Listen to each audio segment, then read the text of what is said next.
پیش کر رہا ہوں۔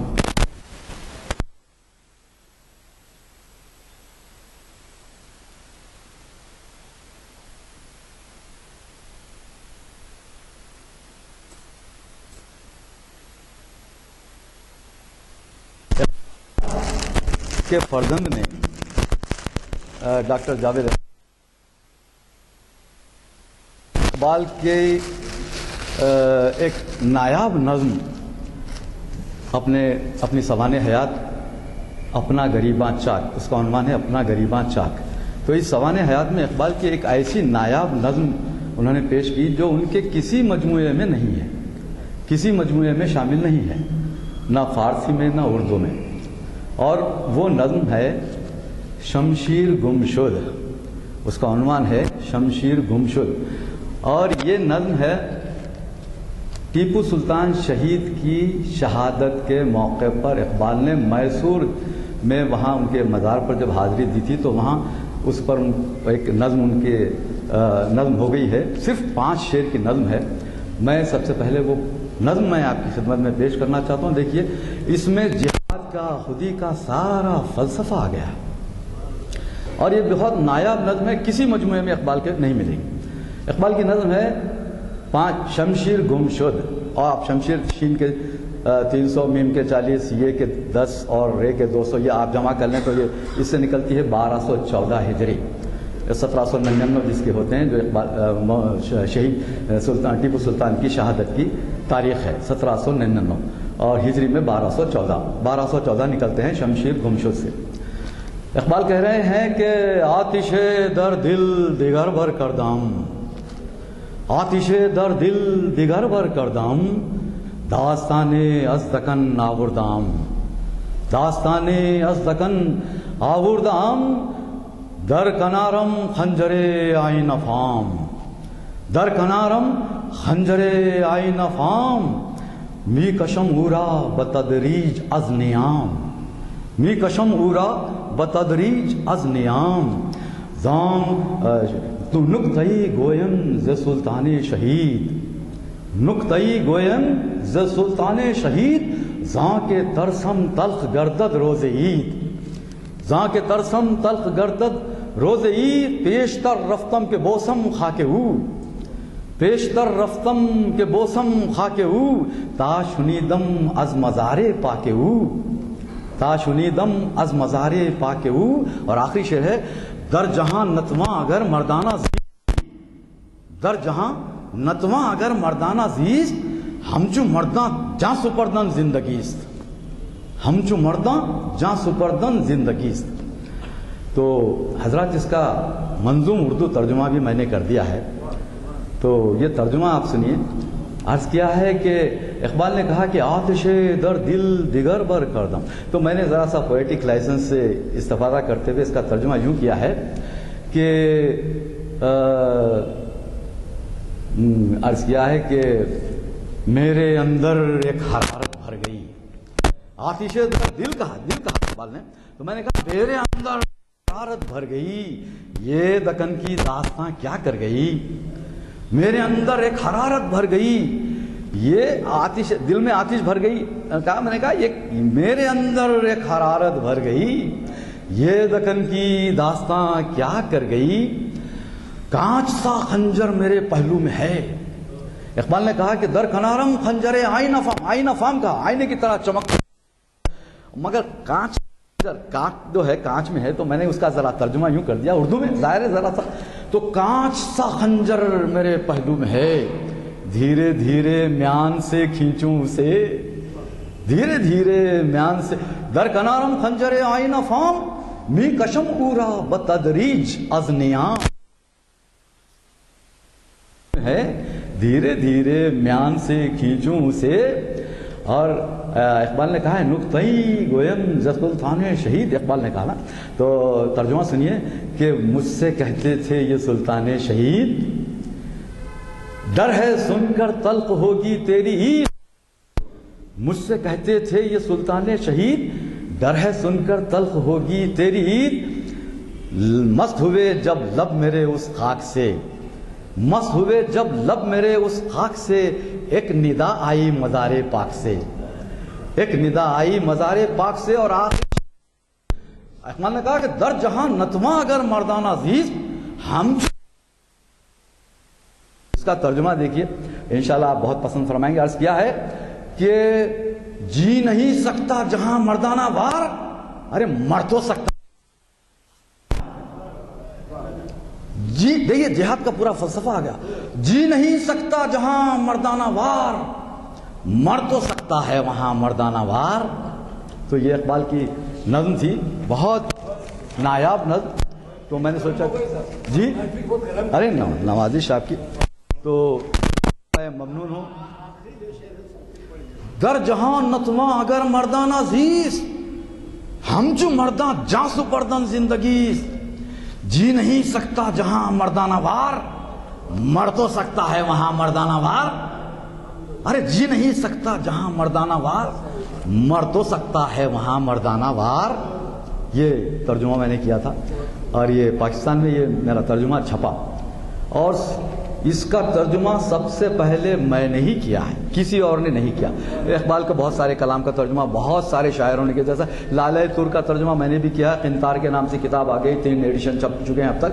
اس سے پہلے رفیق خاور صاحب اور احمد جاوید صاحب، ہمارے مستر بھائی صاحب نے بھی کیا، مستر مجاز صاحب نے بھی کیا، اور 30 آدمیوں نے کیا اب تک، میں نے بھی کیا. لیکن یہ نظم ایسی ہے فارسی کی جو اقبال کے کسی مجموعے میں شامل نہیں ہے، اور اس کا ترجمہ میں. اور جاوید اقبال کی کتاب میں یہ نظم پہلی دفعہ پیش ہوئی ہے.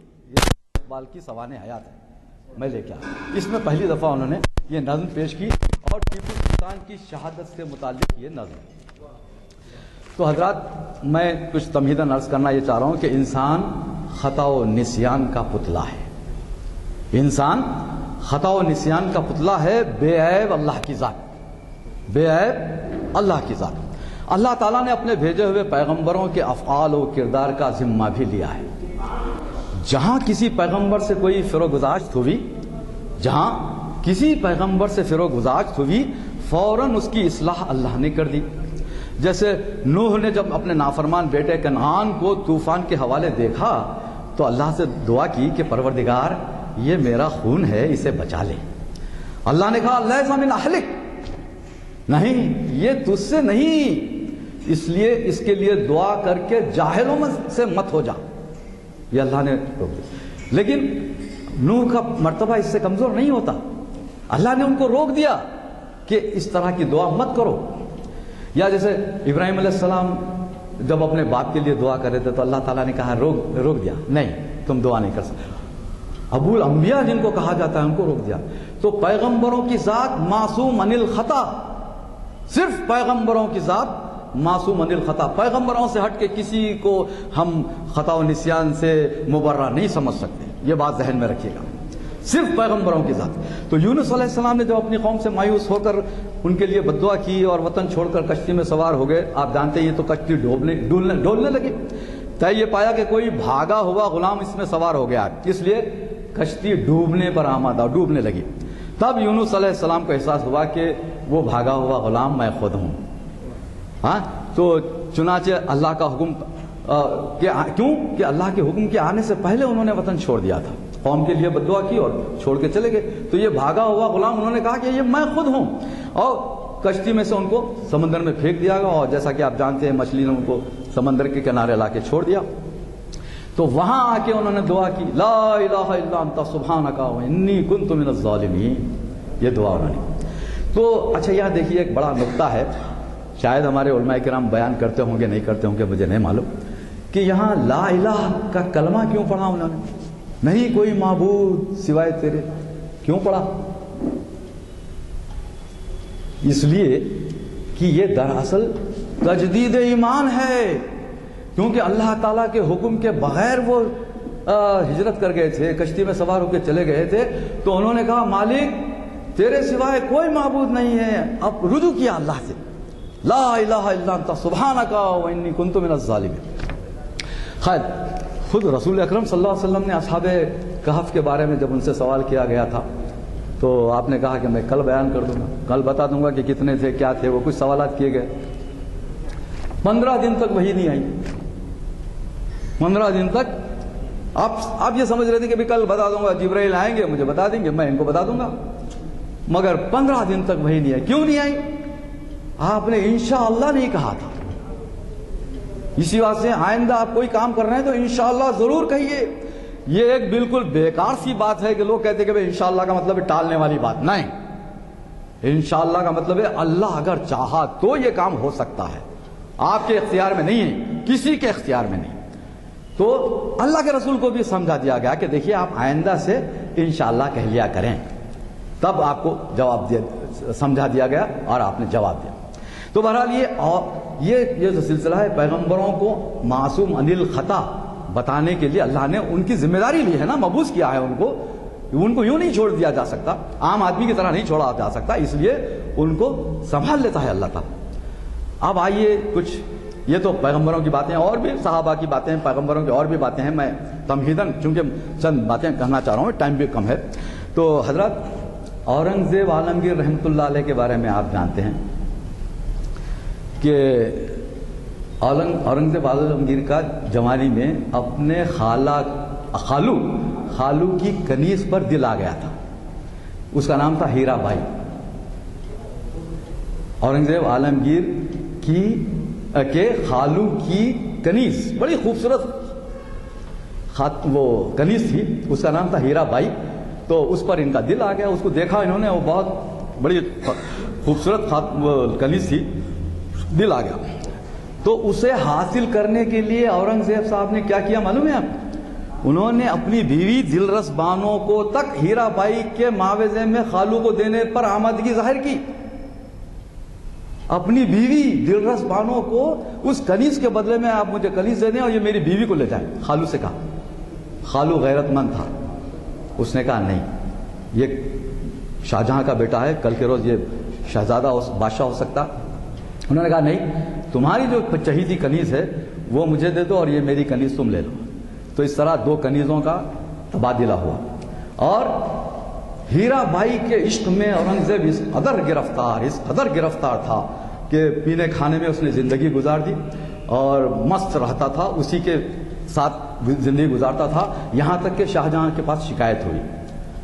تو شاہجہاں نے کہا ارے بھائی میرا بیٹا تو بالکل ضائع ہوتے جا رہا ہے. تو وہ جو ہیرا بائی بڑی قتالہ تھی، اس کو زہر دے دیا گیا. اور کچھ لوگ کہتے ہیں کہ دلرس بانو ہی نے اس کو زہر دلوا دیا، تو وہ مر گئی. تو یہ جو ہے پھر راہ راست پر آ گئے. پھر اب حکومتی معاملات میں دلچسپی لینے لگے، ورنہ پینے کھانے والا ایک آدمی ہو کے رہ جاتا، شاہ محمد رنگیلے کی طرح کا کوئی. ہاں ٹھیک ہے، تو میں یہ عرض کرنا چاہتا. اچھا، اور دیکھیے ابن انشا، اسی بات اورنگزیب عالمگیر کے بارے میں اور آگے کی چیزیں بھی آپ جانتے ہیں.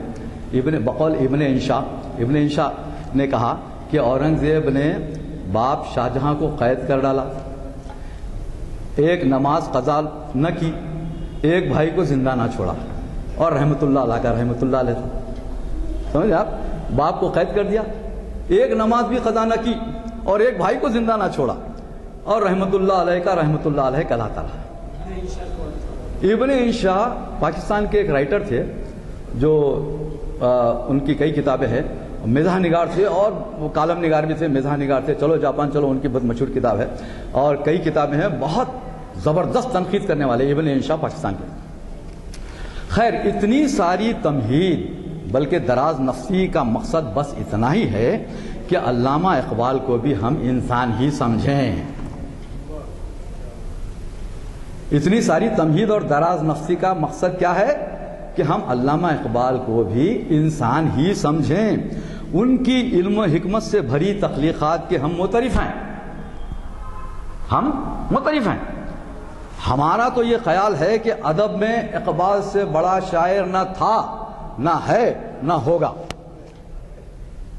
اب میں جو مضمون سنانے والا ہوں اس کے آخری بڑا خطرناک جملہ بھی ہے، بہت زبردست جملہ ہے، میں وہ سناؤں گا بعد میں. پہلے یہ سن لیجئے، اقبال سے بڑا شاعر نہ تھا، میں خدائے سخن میر ویر کا قائل نہیں ہوں. خدائے میر کے بارے میں کہا گیا پستش غایت پست، بہت گھٹیا شاعری بھی ہے میر کے پاس. اسی اتار کے لونڈے سے دوا لیتے تھے، اتنی گھٹیا شاعری. اقبال کے بارے میں ہم سوچ نہیں سکتے تھے کہ اتنا گھٹیا شعر کہیں. میر نے بہت گھٹیا شاعری کی. غالب کے بعد بھی بہت ہے، اب وہ خیر اب مثالیں دینا بیکار ہے. تو اقبال سے بڑا شاعر نہ تھا، نہ ہے، نہ ہوگا. اس کے باوجود بعض شخصی کمزوریاں بھی اقبال میں رہیں. اب ماننا پڑے گا آپ. بھائی معصوم انل خطا صرف پیغمبروں کی ذات، یاد رکھ لیجیے آپ، کیونکہ پیغمبروں کی ذمہ داری اللہ تعالیٰ لیتا ہے. اور ہر شخص میں کچھ نہ کچھ کمزوریاں ہوتی ہیں، مجھ میں بھی ہیں، آپ میں بھی ہیں. اگر آپ اپنا جائزہ لیں گے تو آپ کو پتہ چلے گا کہ ہم کتنے پانی میں ہیں. یہاں ہم اقبال کا، ان کے بیٹے جاوید اقبال، ڈاکٹر جاوید اقبال کی سوانح حیات اپنا گریباں چاک کے حوالے سے مختصر سا جائزہ پیش کریں گے. یہ سب اس کتاب کے حوالے سے میں کتاب لے کے آیا ہوں. جس کسی کی کوئی اگر کوئی پوچھنا چاہتے ہیں تو میں کتاب پیش کر سکتا ہوں. ایک ایک صفحہ نمبر میں نے پڑھا ہے، پوری کتاب میں نے پڑھی، 300 کے قریب صفحات ہیں یہ پڑھی ہے. اور اس پر جو میرا مضمون ہے پاکستان میں چھپا، الحمرہ لاہور میں، اور کئی جگہ چھپا، اس کے بعد انڈیا میں کئی جگہ چھپا. تو وطن مگر بعض چیزیں اس میں نہیں، میرے مضمون میں نہیں ہیں، اس میں بیان کر رہا ہوں. اچھا دیکھیے، اور اقبال ہی کے بارے میں نہیں، سر سید، آپ سر سید جنہوں نے پوری قوم کو تعلیم سے جوڑا اور پوری قوم کو ایک لائے عمل، ایک زندگی دی، ورنہ پتہ نہیں قوم کہاں جاتی. علی گڑھ یونیورسٹی جیسی یونیورسٹی قائم کر کے پورے مسلمان قوم پر احسان کیا. اب ان کے عقائد کیا تھے وہ آپ تو جانتے ہی ہیں، جنت دوزخ کا انکار، معراج کا انکار، فرشتوں کا انکار وغیرہ وغیرہ. مگر ان سے ہمیں لینا دینا نہیں. مگر یہ ذہن میں رہنا چاہیے کہ سر سید بھی انسان ہی تھے. ڈپٹی نذیر احمد کیا تھے؟ ترجمان قرآن لکھے، ترجمان قرآن لکھا انہوں نے، اور قرآن کا ترجمہ کیا، اور کئی کتابیں لکھی، میرۃ العروس، ابن الوقت، توبۃ النصوح، ہاں چند پند، کئی کتابیں لکھی نا. اور بہت بڑے آدمی تھے، بہت بڑے آدمی تھے. اور ان کے عزیز ترین شاگرد مرزا فرحت اللہ بیگ نے اپنی کتاب لکھی، ڈپٹی نذیر احمد کی کہانی، کچھ میری کچھ ان کی زبانی. میں بغیر حوالے کی ایک بات نہیں کر رہا ہوں، ذہن میں رکھیے گا. ڈپٹی نذیر احمد کی کہانی کچھ میری کچھ ان کی زبانی میں. فرحت اللہ بیگ کہتے ہیں کہ مجھے کچھ پیسوں کی ضرورت پڑ گئی، ہمارے والدین کو کچھ پیسوں کی ضرورت پڑی، تو یہ چونکہ ڈپٹی نذیر احمد بڑے پیسے والے آدمی تھے، تو شاگرد فرحت اللہ بیگ شاگرد تھے، انہوں نے کہا استاد میرے والد کو کچھ پیسوں کی ضرورت ہے. تو ڈپٹی نذیر احمد نے کہا بھائی ٹھیک ہے، میں دوسروں سے 1 روپیہ سود لیتا ہوں، تم سے 14 سینکڑا لے لوں گا. شاگرد سے رعایت کر رہے ہیں 2 آنے کی، 14 سینکڑا سے لے لوں گا. پھر مرزا فرحت اللہ بیگ لکھتے ہیں کہ ہمیں دوسری جگہ سے 8 سینکڑا سے مل گیا تھا پیسہ، تو اس واسطے ہم ان کے بجائے کسی اور سے لے لیا. تو بہرحال یہ میں تمہید بیان کرتے ہوئے میں بتا رہا ہوں کہ بڑے لوگوں کے کچھ کمزوریاں بھی ہوتی ہیں، ان کو ذہن میں رکھیے. اب یہ مضمون میں عرض کر رہا ہوں کہ ماہنامہ الحمرہ لاہور کے سالنامے جنوری 2013 تا اپریل 2013 کے شماروں میں ڈاکٹر جاوید اقبال کی خود نوشت سوانح حیات اپنا گریباں چاک کے تعلق سے مختلف ارباب نظر کی آراز نظر سے گزری. الحمرہ میں ان کی سوانح حیات کے تعلق سے کچھ خطوط، کچھ مضامین شائع ہو رہے تھے. تو میرے کرم فرما پروفیسر غازی علم الدین، آزاد کشمیر میں رہتے ہیں وہ، تو ان سے میں نے گزارش کی کہ عذرائے کرم مجھے یہ کتاب مہیا فرما دیں. تو انہوں نے اپنے مطالعے کا نسخہ، اضافی شدہ ایڈیشن اپنا گریباں چاک، یہ 2006 سنگ میل پبلیکیشنز لاہور کا چھپا ہوا ہے، انہوں نے بھیج دیا مجھے. اب یہ پڑھ کے میں نے خیر آپ کو نظم بھی سنا دیا آپ کو، یہ بالکل ایک نئی چیز تھی سب کے لیے. تو ڈاکٹر جاوید اقبال کا ہائی کورٹ کے چیف جسٹس کے عہدے سے 62 برس کی عمر میں یعنی 1986 میں ریٹائرمنٹ ہوتے ہی اسی روز سپریم کورٹ کے جج کی حیثیت سے تقرر عمل میں آیا. انہوں نے ملک اور بیرون ملک کئی سیمیناروں میں حصہ لیا. اتنے ممالک کا سرکاری سطح پر دورہ کیا کہ اقبال سوچ بھی نہیں سکتے تھے. علامہ اقبال نظام حیدرآباد آصف سابق میر عثمان علی خان کے دور حکومت میں حیدرآباد دکن میں ہائی کورٹ کا جج بننا چاہتے تھے، مگر یہ ممکن نہ ہو سکا. مگر جاوید اقبال نے یہ کارنامہ انجام دکھایا، یہ کارنامہ انجام دیا کہ پاکستان کی عدالت عالیہ کے منصب جلیلہ سے وابستہ رہے. پہلے پنجاب میں یہ پنجاب ہائی کورٹ کے بنے، اس کے بعد پھر سپریم کورٹ کے بنے. اپنا گریباں چاک میں ڈاکٹر جاوید اقبال نے پاکستان اور بیرون پاکستان سیاسی صورتحال کا جو نقشہ کھینچا، اس سے ان کی سیاسی بصیرت کا اندازہ ہوتا ہے۔ ذوالفقار علی بھٹو کے خلاف انہوں نے انتخابات میں حصہ لیا اور فرزند اقبال ہونے کے باوجود شکست کھائی۔ اس کے باوجود دیکھیے بھٹو کے خلاف انہوں نے الیکشن لڑ کے شکست کھائی، اس کے باوجود بھٹو کی اعلیٰ ظرفی دیکھیے، اس کے باوجود بھٹو نے انہیں اپنے ساتھ رکھا۔ اسی طرح یہ جنرل ضیاء الحق کے کٹر اسلامی رویے سے نالاں تھے۔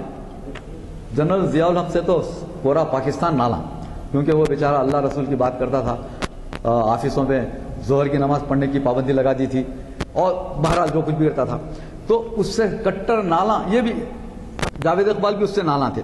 اس کے باوجود انہیں اہم موقعوں پر جنرل ضیاء الحق یاد فرمایا کرتے تھے اور ان سے مشورے طلب کرتے تھے۔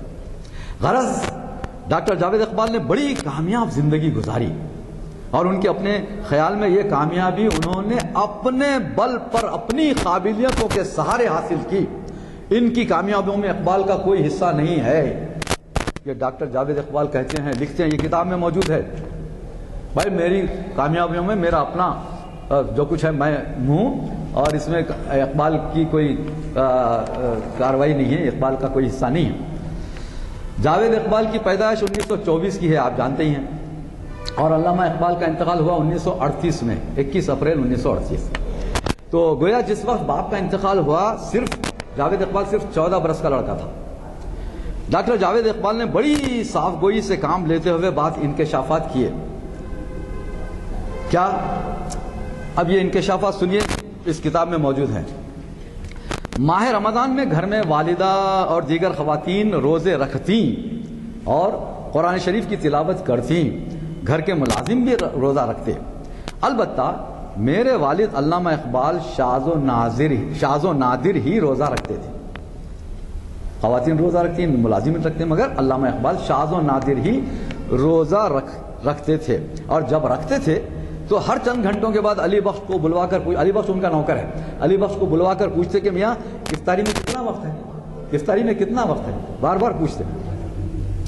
گھر کی خواتین کو نماز پڑھتے دیکھنا مجھے یاد نہیں، جاوید اقبال لکھ رہے ہیں، گھر کی خواتین کو نماز پڑھنا دیکھنا مجھے یاد ہی نہیں، یعنی کبھی نماز پڑھتا انہوں نے دیکھا ہی نہیں۔ والد کو کبھی کبھار فجر کی نماز پڑھتے ہوئے ضرور دیکھا ہے۔ یہاں مجھے ذرا یہ جاوید اقبال سے ذرا سا اختلاف یوں ہے کہ بھئی یہ 14 سال کا لڑکا فجر کی نماز کو خود کب اٹھتا ہوگا جو اقبال کو دیکھتا، تو یہ کہنا کہ فجر کی نماز اقبال کبھی کبھی پڑھ لیا کرتے تھے، یہ ذرا زیادتی ہے اقبال کے بارے میں۔ جہاں تک یہ فجر کی نماز کا معاملہ ہے، زیادتی دکھ رہی لڑکے کی۔ اچھا، اور ایک بات دیکھیے، یہ چونکہ 12-13 سال کا 14 سال کا لڑکا کیا فجر کی نماز کو اٹھے گا بھائی، تو اس وجہ سے میں یہاں ان سے اختلاف کر رہا ہوں، لیکن دیگر باتیں جتنی بھی ہیں جاوید اقبال کی بالکل صحیح ہیں۔ کیوں کہ ایک تو یہ جسٹس بڑے آدمی، پہلی بات یہ، اور علامہ اقبال کے قریب ترین آدمی بیٹے ان کے، تو ان سے دروغ گوئی کی ہم توقع نہیں کر سکتے۔ انہوں نے جو کچھ لکھا سچ لکھا۔ اچھا، جہاں تک میری ذات کا تعلق ہے، جاوید اقبال لکھتے ہیں، ڈاکٹر جاوید اقبال لکھتے ہیں کہ جہاں تک میری ذات کا تعلق ہے، مجھے ماں باپ نے کبھی نماز پڑھنے یا روزہ رکھنے کے لیے مجبور نہیں کیا۔